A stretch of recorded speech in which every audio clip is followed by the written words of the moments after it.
कोटड़ी में Sindhiyana news network की reporter Hasnain Soomro मूजिब Ayesha micro finance bank Pakistan limited पारां यौम आज़ादी पाकिस्तान 14 अगस्त के दिहाड़े ते ग्रीन बैंकिंग के उनवान से पूरे पाकिस्तान के सभी शहरन में 10 लाख बूटा लगाने वाली मुहिम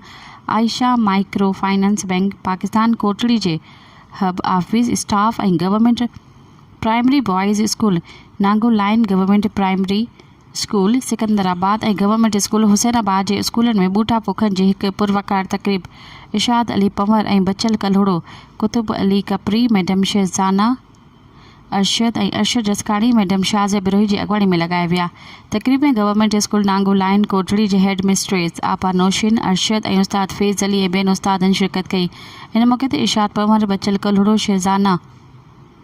अरशद सरफेज़ अली और हेड मिस्ट्रेस नौशिन अरशद सिंधियाना न्यूज़ से ॻाल्हाईंदे चयो त आयशा पाकिस्तान इदारे के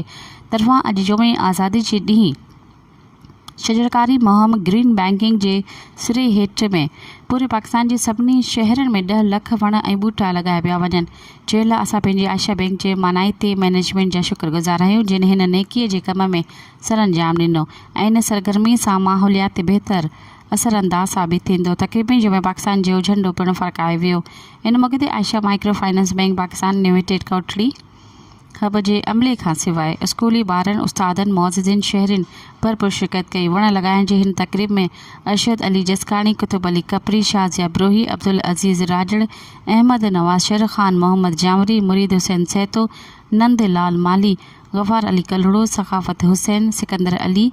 अली हसन पवन मोहम्मद हसन डोबल अब्दुल रहमान और मोहम्मद इसाक बुर्दी शिरकत कई। जत नंढड़े शाह ज़ेब अली और अली सफ़दर शाह लतीफ़ जा बेत पढ़िया।